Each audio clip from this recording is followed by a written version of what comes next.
Thank you, Eddie.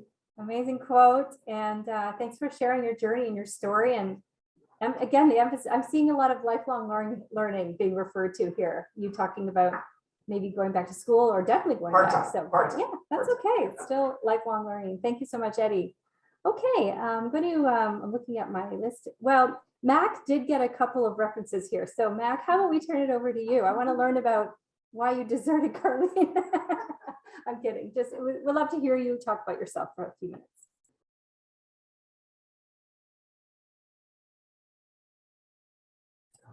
As I've been all morning, you're muted.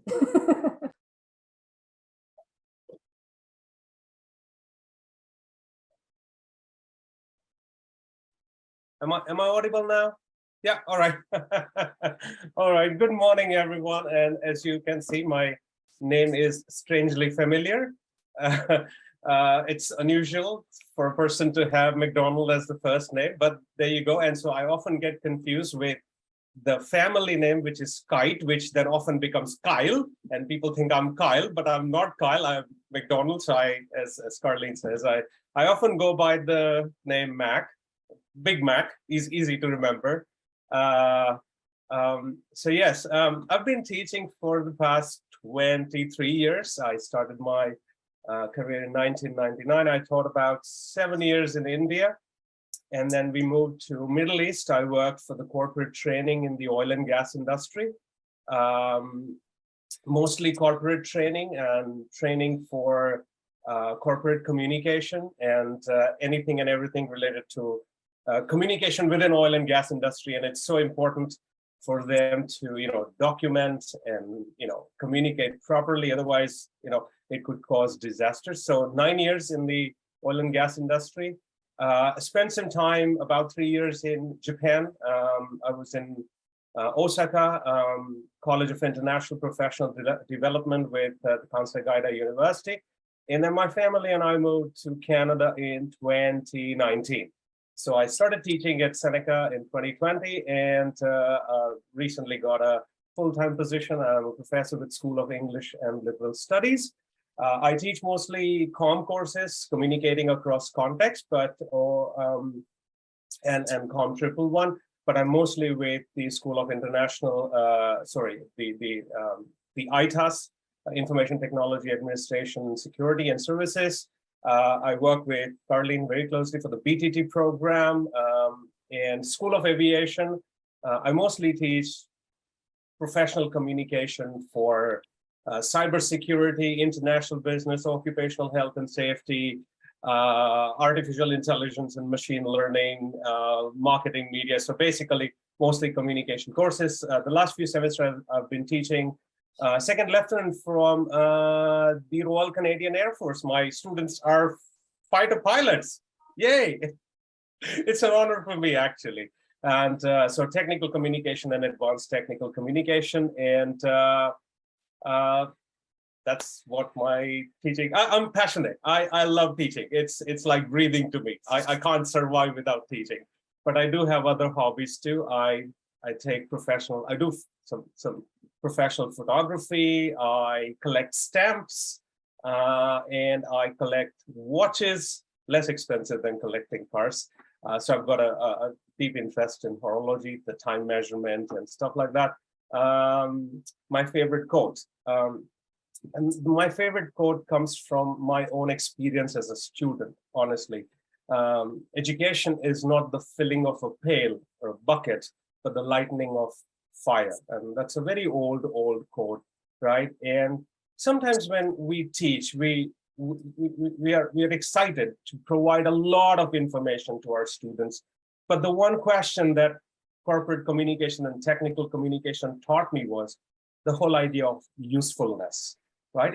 You can give lots of information to the students, but the question is it useful, right? And I also think the most important thing for education is to inspire to change, to inspire to think, to inspire to apply what we have learned. And I think that quote is so close to my heart, and it's also a part of my teaching philosophy that I teach them, of course, provide them information, but things that are useful and things that will inspire them to think about the change in their life, in the community, in their work.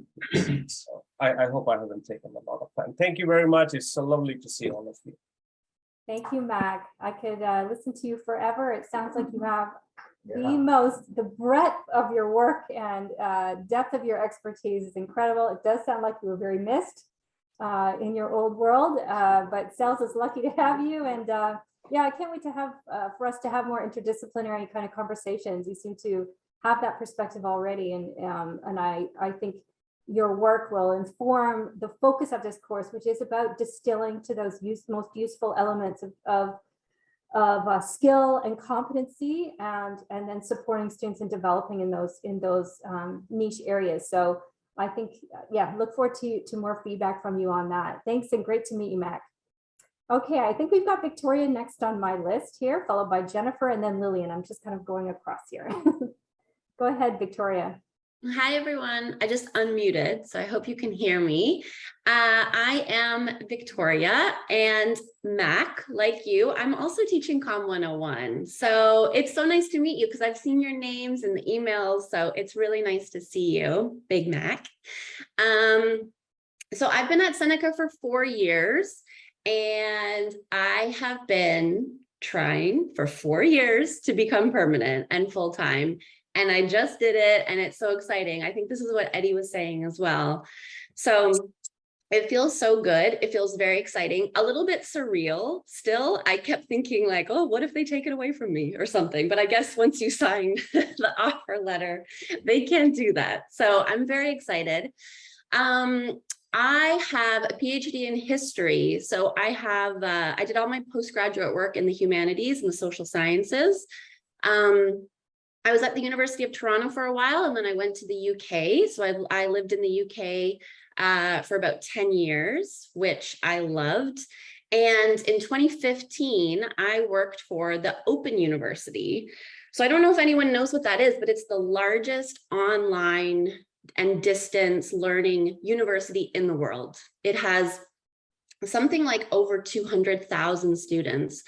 So the students that we were creating curriculum for were not traditional university students, right? Not your typical 17, 18-year-old, but they were, we catered to a lot of the imprisoned population in the UK. A lot of people who can't leave their home for whatever reason. Lots of people who are sort of permanently hospitalized, but want to do some sort of part-time or full-time learning. So when the pandemic happened in 2020, I was at a little bit of an advantage over some people because I had been teaching online for many, many, many years, and I had been online at Seneca as well. So I have a long history of online learning. I love teaching online. I love being online. I think it allows students just so much flexibility. So that's something that I'm hoping, it's one thing I'd really like to do at Seneca is really think about how I can create really, really useful online courses, but also ones that are like aesthetically pleasing for students, right? I want them to sign on to their Blackboard page and be like, wow, look at this course. It looks so great. So that's something I've been thinking about a lot, trying to also think about how I can use virtual reality in my teaching is what I want to sort of explore next. So my quote, I think it's an Albert Einstein quote, who I love. And it's something like, I can't see it, but it says something like knowledge is limited, but imagination encircles the world, something like that. So something I'm trying to convey to my students is, you know, we teach them these skills, we teach them knowledge, we teach them course material, and that's all great, and it's what they need. But the thing that is really going to take them farther in life is imagination, creativity, and curiosity. I think trying to encourage students to be constantly curious, always questioning, why is this like this? What does this mean? Why does it look like this? I think is a skill that will take them pretty much anywhere that they want to go. So I think I will leave it there. Thank you for putting the Padlet link to my quote, Laura, which I can't quite remember, but I think I got the gist of it. Not to worry. Great to meet you, Victoria. What a very interesting experience you had at the Open University. Very, very cool. And yeah, I look forward to hearing more about your enthusiasm for online learning. That's really great. And I think that kind of enthusiasm can spread and is contagious. Yeah. Thanks so much, Victoria. I've got Lillian next on my list. Hi, everyone. My name is Lillian. I really love hearing all these stories. Everyone's coming from such an incredible background. I am teaching animation in the creative arts faculty, and I have been teaching for 3 years now. I started on faculty in January, but continuing to teach within the program.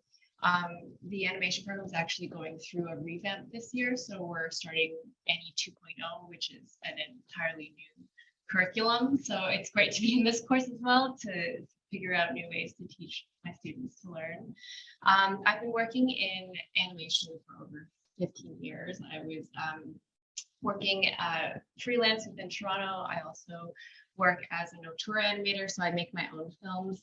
And I worked with the National Film Board to create several pieces with them.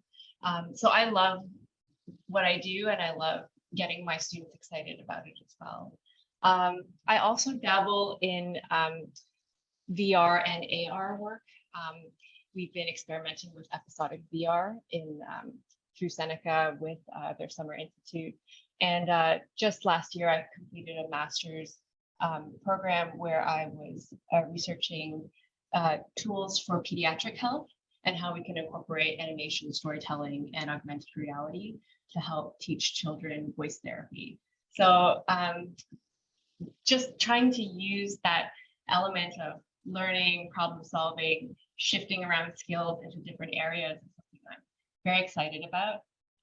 My quote was, "Learning starts with failure. The first failure is the beginning of education," which can sound like a downer, but actually for me, I really love sharing this with my students, because when they realize that not succeeding is the first step of actually accomplishing and succeeding in something, I feel like it really empowers them to continue doing the learning that is very challenging in animation. It's all about practice, and it's all about getting things wrong until you get it right. So that's a little bit about me. Great to meet you. Another filmmaker. Wow, can't believe it. We're so lucky. And yeah, I think I also appreciate in the chat your enthusiasm that supported Lillian of moving towards VR and how that might enhance education and improve accessibility and make it more inclusive for all and more authentic for all. So that's really exciting. Yeah, it's a great fit for Seneca too at this time. I can guarantee you that. Fantastic. Next on my list is Judy. Hi, good morning, everybody. I was just about to type out on chat that I feel like I've met a bunch of me's, and it's amazing because I've actually never felt like this before, because I started out in university in actuarial sciences, so heavy statistics and math, went into marketing because I realized that I actually really like to talk. And the fun fact about me is that I come from a family of teachers, and the one job that I actually said I would never do is teach. So that's what I said in my interview was, this was not ever in the books for me, but I've been in corporate for the last 25 years. I worked with consumer packaged goods companies, worked in data and research. And then about 3 years ago, right before the pandemic, I thought, actually, I really want to try teaching. I really want to throw my hat in the ring to feel like I'm contributing back to the next generation. So I was really lucky. I knew some people at Seneca. Lillian, you mentioned Helix. I knew Helix really well. So talked to a couple of people and started teaching at the School of Management and Entrepreneurship. So right now I actually work really closely with both Seneca as well as Y-Space, which is the hub for York. Co-founded an accelerated program for food entrepreneurs, because that's my background. So Lillian, I said that I have somebody for you to meet. I actually work with a bunch of entrepreneurs in all of your spaces. So if you're ever interested in meeting people who are trying to come up through your individual expertise, there's amazing people doing great work. And so every single one of you, as you were speaking, I'm like, oh my gosh, that would be really great for you to meet them. So I think my passion and my goal throughout this next 3 months is really to learn as much as I can to bring back to the students and to inspire them. I agree with all of your quotes when I read through them. My quote was around kind of exposing myself. I cannot be a teacher without exposing who I am. I've actually never heard of this quote before, but as I was going through it, I felt like that really rang true for me, because when I started teaching, the more that I could share about my experience, my failures, where I was really kind of passionate about. And some days during the pandemic, it was so hard. So I would actually just come in and say, guys, like full out, it's a tough day. I still remember the day, I'm going to get really emotional, but Black Lives Matter happened. There was Asian hate, like all of that stuff. It was really, really tough. So I found that the more I was able to share those pieces, the more students felt like it was okay to come however they were, and showed up however they could. So that's my quote. That's my background. Really nice to meet y'all. All right, you got some waves from the class here. Yeah, thanks for sharing that so much, and for touching on the realities of the past couple of years, and how if we choose to skim over that or not acknowledge it, or not even do, I'll just speak about myself, but do the personal work that's needed, I think students will share less of themselves, you know. So thanks for being vulnerable and putting yourself out there, Judy. It's thrilling to hear about your background, and as a fellow daughter of teachers, I can relate to what you said very much. Thank you. Okay, we've got Sean. Go ahead, Sean.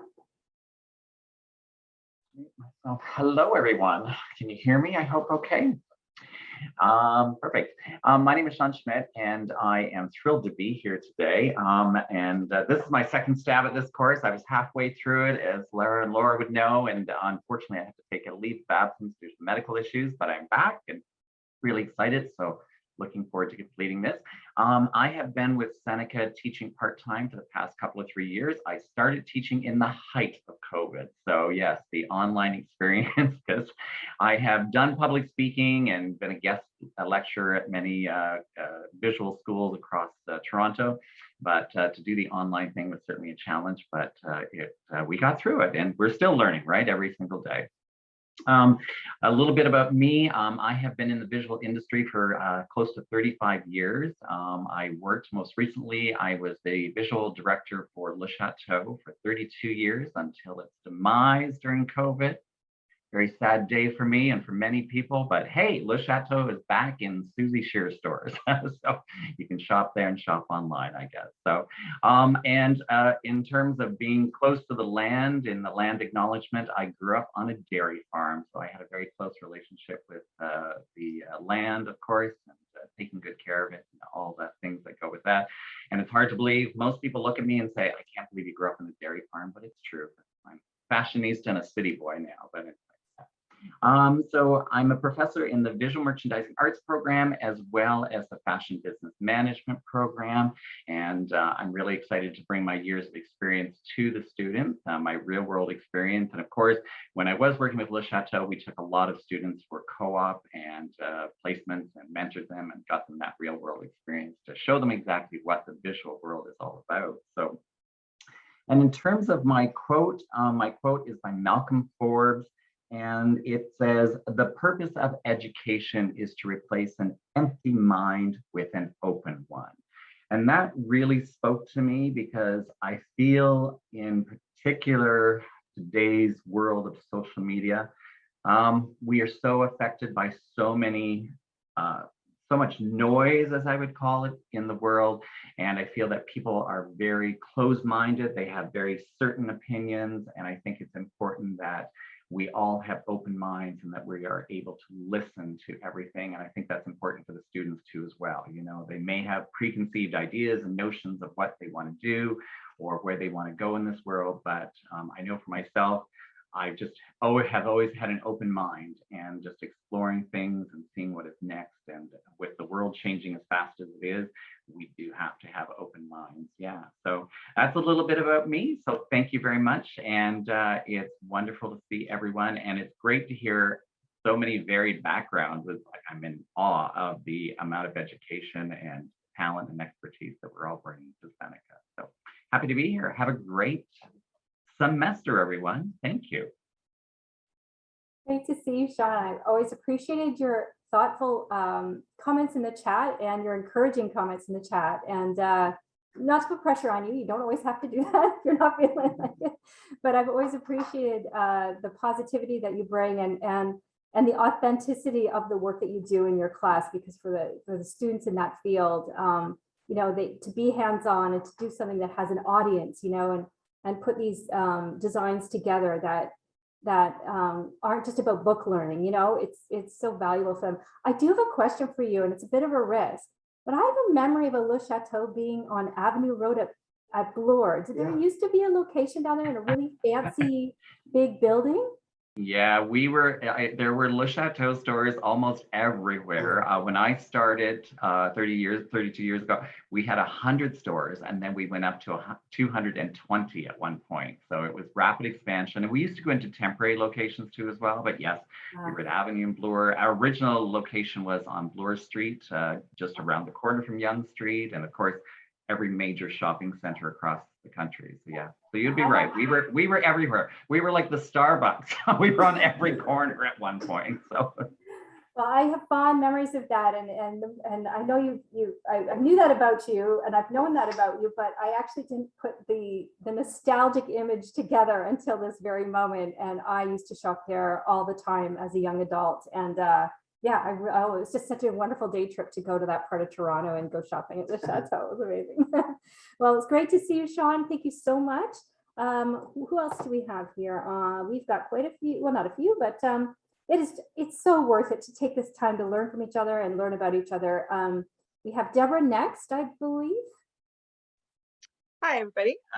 My name's Deborah Pecos. I'm a veterinarian and teaching in the vet tech program at the animal facility. So my background is I've been teaching anesthesia and surgery at University of Toronto for the last 8 years to grad students and managing research animals. So now I'm really excited to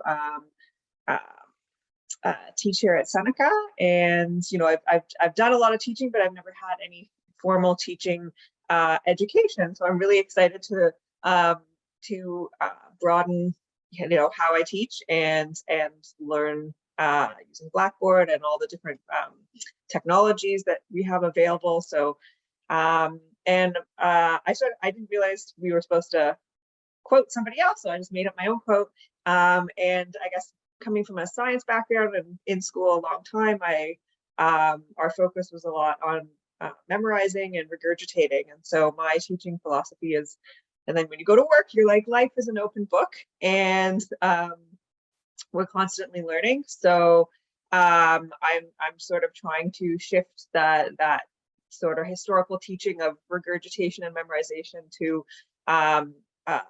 understanding and practical based, and hoping to help my students with the very large amount of material that they have to learn, and trying to make it more accessible by really focusing on like what they need to actually memorize is a small portion, and what they need to be able to know where to find or how to access that material, so that, you know, that just helps them in the real world, which is I look stuff up all the time in when I work. So hoping that sort of helps students with the volume of things they have to learn to be successful in this particular field.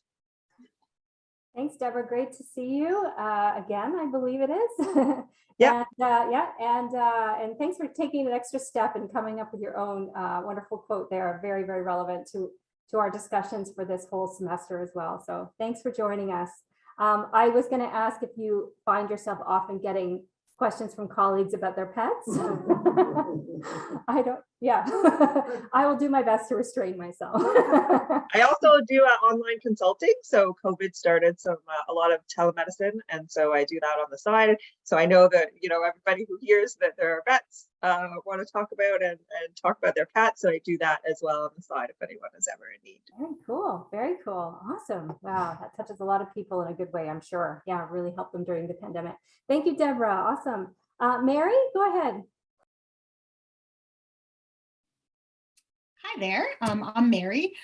Sean, thank you. You gave me like a hit of endorphins today, thinking about the time I used to work at Le Chateau in the early 90s and the outfits we used to wear in the store. You put me in a very good mood today, so thank you very much for that. I work in the School of Media. I've been with Seneca for about 5 years. I started part-time and I've been partial load for about 3 of those, and now full-time. Before that, I worked for about 20 years in the telco industry. I started off at Nortel Networks. Some of you may remember that company. And I worked there literally until the day they disappeared while I was on maternity leave. So that kind of left me with a big hole in my career and deciding what I was going to do. So I kind of started going online and meeting people and, you know, doing all that kind of blogging stuff. And when I was done mat leave and ready to go back, Rogers actually came and knocked on my door because they were having trouble finding somebody in corporate communications who understood issues management, but also understood how the internet worked and how to engage on the internet and kind of use that. So, because they were just starting to ramp up their social media presence. This is, you know, way back in 2008. So I joined Rogers and I worked there for about 10 years before I came over to Seneca. But it was through that experience that really connected me to my quote, which is luck is what happens when preparation meets opportunity. Because that's just always how I run my career, always learning new things, seeing kind of what was out there, gaining new skills, and then looking for opportunities where I can apply those. So I take that into the classroom as well. Most of my students in the School of Media on the PR and corporate communication side are postgrad students. So they're at that point where they're looking for those opportunities. They're looking for that next step in their career, what they're going to do, and they need to be prepared. So that's kind of what I'm helping them do with that. Fun fact, I have one kid who started university in September, my daughter, and my son started high school. So it's been really hectic around here and there've been a lot of tears and we're still getting used to it. And I started going back into the classroom too this semester. So it's been, I'm glad to sit down actually for a minute and join you all. Thanks, Mary. One adjustment after the other, it sounds like. Yeah, thank you. I actually heard John Legend say a very similar quote about what brings you luck and how it's actually all of those years of hard work and toil. And in his case, he was playing to rooms of 2 people sometimes. And he just kept, you know, working at it while he was doing a business management degree, it sounds like too, which I was not aware of. But I think that mentality really leads to success, doesn't it? About that, you know, creating those opportunities for yourself, and then the luck will follow, right? Thank you so much, Mary. Great to meet you. We've got Jennifer, who I think I called out earlier, and then I somehow overlooked you, Jennifer. Go ahead. Sorry about that. No problem. I wasn't going anywhere. My name's Jennifer. I work in the School of Legal, Public, and Office Administration. As far as courses, I'm kind of all over the place. So some computers, some math, some grammar. Having taught Flex for a while, it's great seeing so many people with cameras on. It's fantastic. Because usually you don't see that. You just get all those black boxes and that's all you see. What do I want to tell you? Not much. I've been teaching at Seneca for around 5 years. Much like everyone else, I just got full-time, and I agree that it is a little bit surreal still. That you're like, are you sure? I've been teaching total for close to 20 years. My quote. So my quote is Benjamin Franklin, tell me and I forget, teach me and I remember, involve me and I learn. That stuck with me because that's very much how I do things. You can tell me something and I'll go, okay. And then I immediately will forget what you just said. And if you're teaching someone something, okay, you remember parts of it, but still things you don't quite remember everything. But if you involve people in what you're doing, they're like, right, because they physically had to do it, and you're more likely to remember those parts. That's pretty much me. I don't know. Interesting fact, I have a dog. Oh, lovely. I love it. Well, we'll do kind of a let's show off our pets kind of day sometime in the future. That would be great. And it's funny that you were the one with the Benjamin Franklin quote, because while he had his faults and was, a product of his time for sure, he was a polymath, wasn't he? And that's how you basically described yourself at the beginning. So I can kind of see how you would connect with a fellow polymath for sure. Yeah, there was a great PBS documentary on him that really started off with the problematic elements of his mindset. I did not know this. He was a slave owner. They definitely did not mince and overlook that. But they also, talked about obviously his contributions that specifically were about self-education and self-teaching, right? So there's a lot to be learned from him for sure. Yeah, thanks so much, Jennifer. It was great. It's great to meet you. Amin, are you next? All right. Good morning, everybody. My name is Amin Tabrizi. I am now a full-time professor in the School of Aviation. I've been teaching at Seneca since 2015, I believe. So that's about 7 years. Hello again, Eddie. And a little bit about me. I did an undergrad double major in sciences and mathematics, and then decided that wasn't for me. So I came to Seneca College and took on the aviation program. And after that, I started doing a little bit of flight instructing at a local flight school. And then I went up to Northern Canada. I'm talking real north, not just like Sudbury.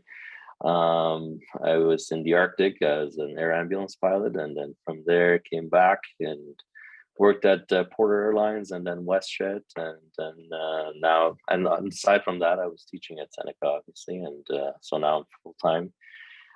Quote of the day, or my quote, I guess. I have two quotes. I put one on there is, and that one, nothing famous or anything. I took it from the Transport Canada Flight Instructions or Guide. It says, as instructors, our job is not to teach, but to make the learning happen. So, and I've learned that a lot dealing with students, because there could be times when I'm ready to teach, but is the student ready to learn? And that's not. They come in, they're stressed out, life and whatever. So it's just like, all right, let's chat for a bit. How you doing? Oh, my car broke down, or things like that. And then you get that initial emotions out of the way, and then now they're ready to learn. So that has always stuck with me, and I try my best to just make sure the student is, and we do mostly a lot of one-on-one, so I get the benefit of having that option to both be sometimes a therapist and also an instructor. And my second quote that I didn't put down, but it's always been something that I truly like, is from the movie Forrest Gump. And it says, life is like a box of chocolates. You never know what you're going to get. And I use that a lot with the students, because I can relate that to what we do on a daily basis. I'm like, every day is a different weather conditions, airplane. I might be angry at you, so something like that. But so yeah, that's about me, and great to meet you all. Great to meet you, Amin. Great quotes from two very, very disparate sources. Fascinating. And yeah, I really, your first quote really spoke to me about how learner-centeredness is really what this is all about. It's about the learners and learning more than the teaching, right? It has to come from that way. And Sean has a question for you. You're welcome to answer in the chat about how life was in the Arctic for you. All right, Amin, thank you so much. Ryan, are you in the same department as Amin, or maybe I am. Maybe I you are. Okay, I thought I his desk is actually right behind my desk. We're desk partners. We're neighbors. Yeah.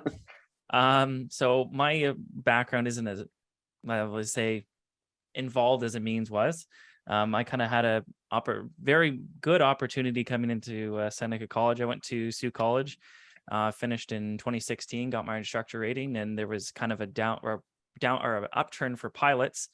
So when there's lots of pilots being hired, there's a lot not as many instructors. So I kind of came into Seneca College in 2017 at a really good time where I basically got in right away.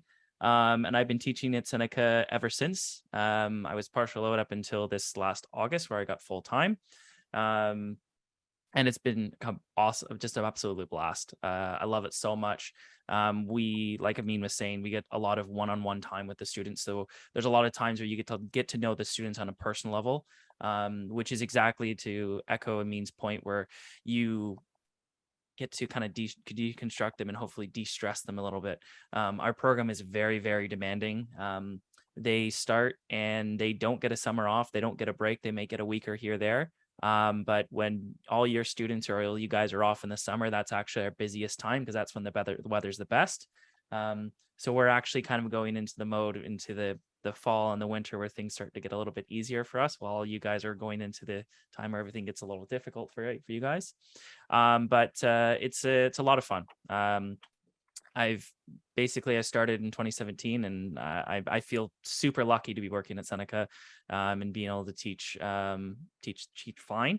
And my quote was, when everything seems to be going against you, remember that airplane takes off against the wind, not with it.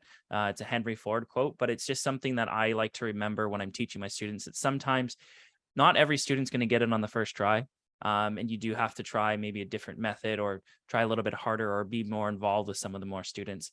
I'm sure if you guys have been teaching for a while, you know that the students that struggle take a lot of your attention, take most of your attention, and you're there to try and get everyone up to the standard and get everyone to learn. And it just reminds me that sometimes those students that are the most trouble, but they do put in a lot of effort, and you put in the effort, they end up being the best students. And they make an effect on you, and you take that knowledge and go forward.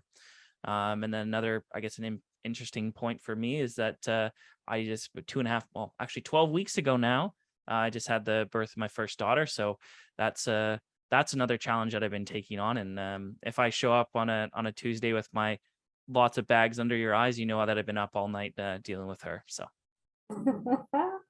fabulous. Congratulations. That must be an exciting time for you, Ryan. And you had a fantastic quote as well. And I will say that your comment about the importance of students being in a stress-free environment, neuroscience research, educational neuroscience research shows that to be true, that we cannot learn if we have this kind of fight or flight response happening, because our brains have evolved to kind of worry about those things first. So how can we even learn if we have these stressful things happening right in our lives, or if we don't have an opportunity to decompress in the classroom? So thanks for mentioning that. I will say Amin and Ryan I don't know if everyone knows, but they're at the Peterborough campus, if I'm not mistaken. So Seneca has a campus way out in Peterborough, which is kind of my neck of the woods where I came from, nearby. And yeah, so I don't expect to see you often in person, although I wish that would be the case. But I'm glad at least that Flex and online have made that possible. So congrats to you both on joining the aviation team. I'm sure the students are, I know the students are so lucky to have you there. That's fantastic. Thank you. If anybody was interested, you're always welcome to come to Peterborough Airport. We'll give you a tour.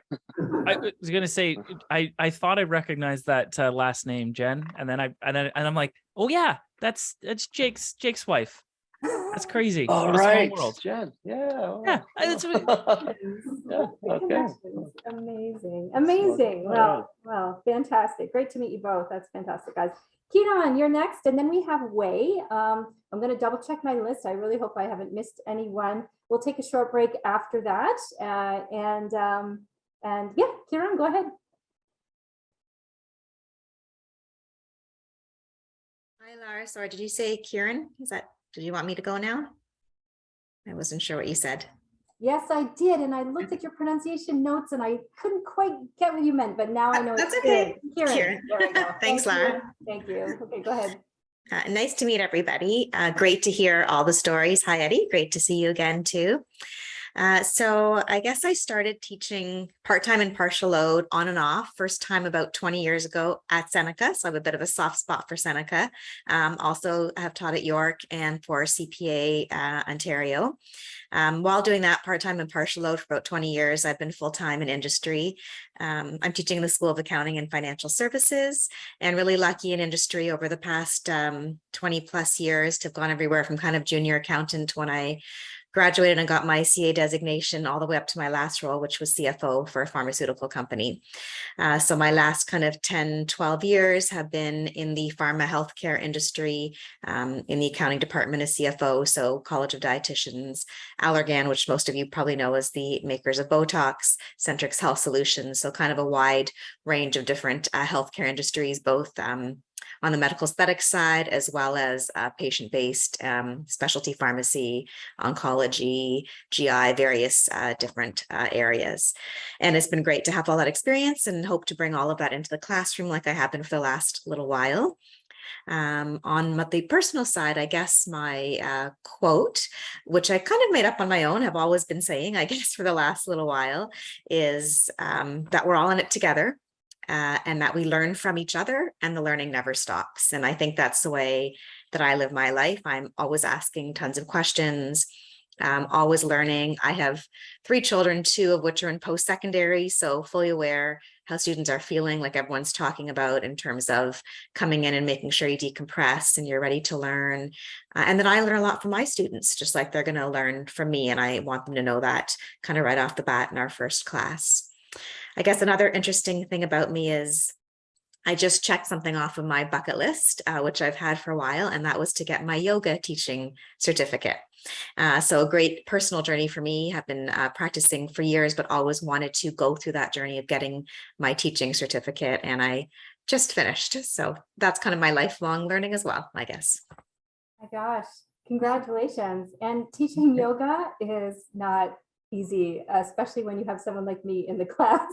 And I've always greatly, I watch yoga teachers closely so I can maybe take what they do and apply that in the class, because there's this flow. There's this flow about their movements that I think we can pull from into the class. Maybe you think, Kieran, that I'm stretching it a little bit, but I do see a connection in these 2 disciplines. Yes, I agree. Absolutely. Yeah. Great to meet you. Well, actually, great to see you again. Thank you so much, Karen. Great to see you. Yeah, Wei, I believe, Wei, you might be the bookend to this wonderful self-intro experience. All right. Wow, it's impressive hearing everyone's backstories, honestly. Hi, everyone. My name is Weilan Young. I am a professor in the School of Electronics and Mechanical Engineering Technology program. So my background was actually, I actually started my studies in like social sciences, so like philosophy and psychology and that kind of stuff. And while I was there, I kind of realized that for whatever reason, I became like, the tech expert for my floor in the dorms and so on. And I realized that like, maybe I was in the wrong program. Maybe I should go into studies that are linked more to technology. So from there, I actually ended up coming here to Seneca, and I graduated from the very program that I'm now a faculty member of. So yeah, it's been an interesting journey, to say the least. I came from industry before coming back here to teach. So I've been working in the field in IT, obviously. And so that's my background. And when I came here, I became a partial load professor in winter of 2020, which was, of course, when COVID happened. So it was kind of an experience jumping right in and then having that occur right away. But it ended up being like a bit of an opportunity, because I ended up basically revamping a lot of the courses that were developed for the program here as a result of that, because we transitioned to online. So I got involved in a lot of the revamps, and eventually it just led to this opportunity to become full-time. So a lot of this, it has been a very interesting journey. A lot of it was almost unexpected, but I'm happy to be, I guess, have become full-time. And it's been very interesting hearing everyone else's backstories, because a lot of you have so many professional designations and so much experience that's been very interesting to hear about. So my quote was, I guess, a very well-known one from Gandhi: live as if you were to die tomorrow, learn as if you were to live forever. And I just think it's like a great quote to live by, because we only live once and we should experience everything that life has to offer. And similarly, I feel like education is so important that it's something that we should all get involved in, and we should really be lifelong learners in general. So thank you, everyone. Thank And I you, look forward to Wei. learning Thank you more. so much. Yeah. To know that you were a graduate of the program that you're now teaching in is really remarkable. And I think the students will really benefit so much from that insight, but then also paired with your industry experience. That's what students want, right? They want someone who has been in industry. They're like, tell us what it's like, show us what it's like. And you've got both of those to offer. It's really fabulous for your students. Thanks so much, Wei. Such a pleasure to meet you. Okay, so and I apologize if I have left someone out. I'm making lists, I've got names, I'm checking the gallery. Did I leave anybody out here? Is there anyone who would like to say anything before we go on a break? Okay, so I'm going to change my view. All right, so we're going to take some time, and if you are bored hanging out at your computer, which you're likely not, you're probably going to be checking emails or something, but we are going to do a bit of a quiz that is based on the course outline and the addendum information. There's no competition, so Kieran, you're not going to win this one, unless you one of the other ones. But it's just a way to kind of get some conversation going, and maybe some questions that you might have. So you don't need to study for it, but I just want to give you a heads up that we're going to do a Mentimeter quiz to review the course when we come back in about 15. What do you think? 11:40. That hopefully will give you time to decompress a bit and just absorb the wonderful collective expertise that Wei was just talking about in our space today. Wow, unbelievable. Every time I'm just blown away by the collective knowledge and expertise and your wonderful attitude about being here. So thank you. I'll see you. I don't know what I'll do. Maybe I'll just leave this on, and at 11:40, we'll check back. Is that okay with everyone? All right, see you then.